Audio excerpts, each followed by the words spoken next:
Sa White House, nagsimula na ang matinding alitan at paghihimagsik sa gitna ng nagpapatuloy na digmaan sa Iran. Sinimulan ng gulungan ni Vice Presidente ng Amerika na si J.D. Vance, si Donald Trump na nagdududa siya sa katumpakan ng impormasyon tungkol sa digmaan sa Iran at mga reserba ng armas na ibinibigay ng kanyang kalihim ng depensa na si Pete Hegseth. Isinulat ito ng The Atlantic. Binanggit na madalas pinagdudahan ni J.D. Vance ang mga ulat ng kagawaran ng digmaan sa mga pribadong pagpupulong at hinikayat si Donald Trump na huwag magtiwala kay Pete Hegseth. Kasabay nito, inakusahan na ng dating hepe ng Border Patrol ng Amerika ang kontrobersyal na si Greg Bovino, ang grupo ni Donald Trump ng duwag at pagtataksil sa mga ideal na dahilan kung bakit ibinoto ng mga Amerikano si Trump. Lumabas na pinili ni Trump na ihinto ang malawakang deportasyon ng illegal na migrante at tanggalin si Bovino dahil umano sa pagiging duwag ayon kay Bovino. Ako si Alexei Pechi. Pag-usapan natin ito ng magkasama. Pero bago tayo magsimula, hinihiling ko sa inyo na mag-subscribe sa channel na ito, i-like ang episode na ito at mag-iwan ng kahit anong komento sa video na ito. Mag-subscribe din kayo sa Telegram channel kong Pechi News. Nasa video description ang link. Sige, simulan natin kay Vice Presidente J.D. Vance ng Estados Unidos. Ayon sa The Atlantic na tumutukoy sa mga mataas na opisyal ng administrasyon ni Trump, siya ay hayagang nagdududa sa katumpakan ng impormasyon tungkol sa digmaan sa Iran at mga inventaryo ng armas na ibinibigay kay Donald Trump ng Pentagon sa pangunguna ni Pete Hegseth. Sabi ni J.D. Vance, pakinggan ninyo, tingin ko niloloko tayo ng Pentagon. Nabanggit na paulit-ulit ng pinagdudahan ni Vance ang mga ganitong ulat ng kagawaran ng digmaan sa mga saradong pagpupulong. Parehong sinabi ni na Ministro ng Digmaan Pete Hegseth at pinuno ng pinagsamang komite ng mga hepe ng Estado Mayor, General Dan Kane, sa publiko na malaki ang reserba ng armas ng Estados Unidos. Ayon sa kanila, kamangha-mangha ang pinsalang natamo ng mga puwersang Irani matapos ang 8 linggong labanan.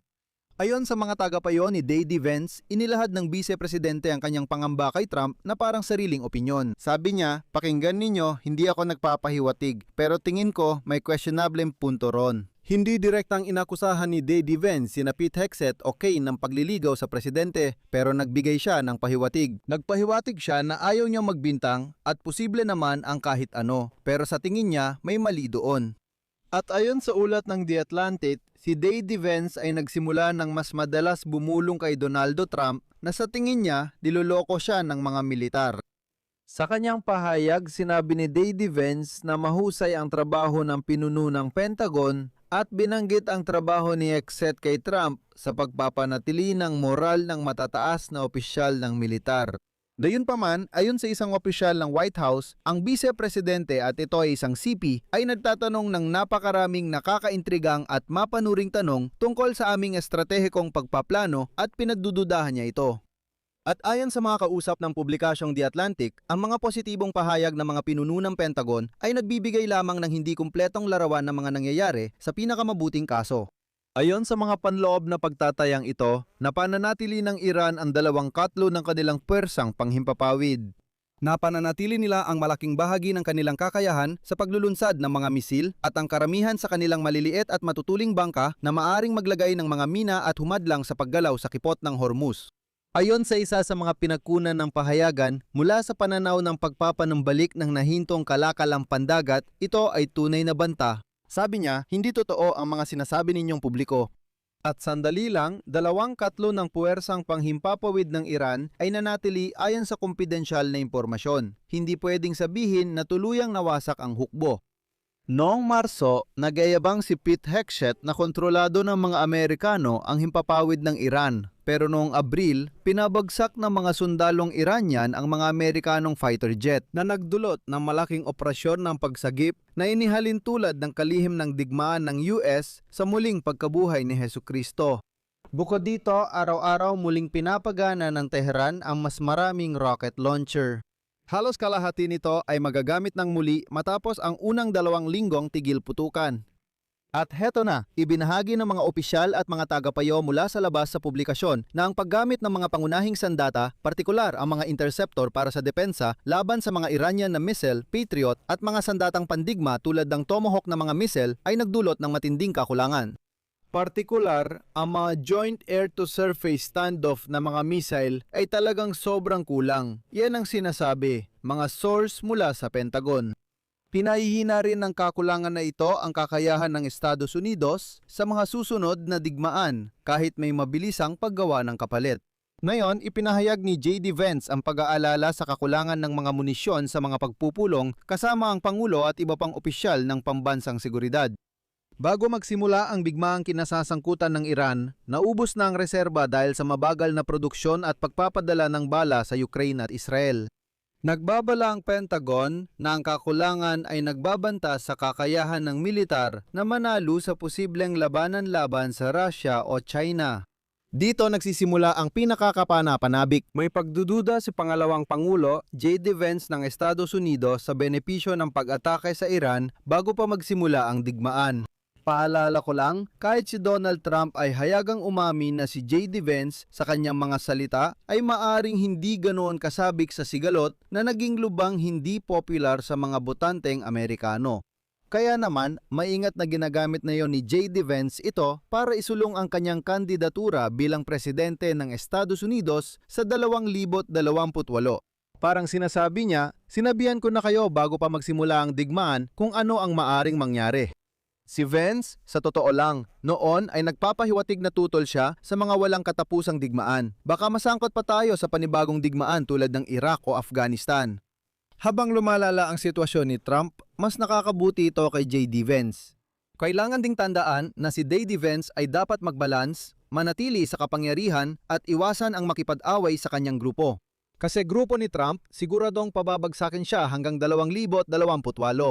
At ipapaalala ko, si J.D. Vance ay tumutol pa noong 2025 sa mga pag-atake laban sa Iran at sa mga Houthi ng Yemen.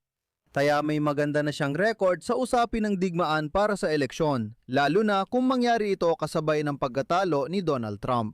Pero hindi lang si J.D. Vance ang hindi kontento sa sitwasyon.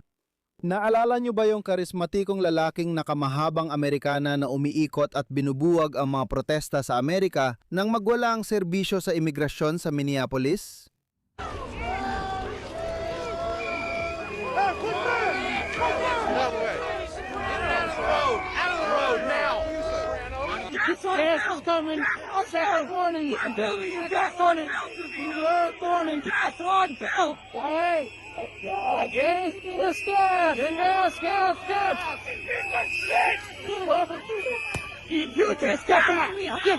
Ngayon, inakusahan ng dating Border Patrol Commander na si Greg Bovino ang grupo ni Trump ng pagiging duwag. Naniniwala siya na natakot ang grupo ni Trump at nakumbinsi ang presidente na itigil ang malawakang deportasyon ng iligal na migrante. Sa panayam, sinabi ni Bovino na suportado ni Donald Trump ang malawakang deportasyon, ngunit nag-aalala ang kanyang grupo sa magiging epekto nito sa opinyon ng publiko at resulta ng mga susunod na halalan.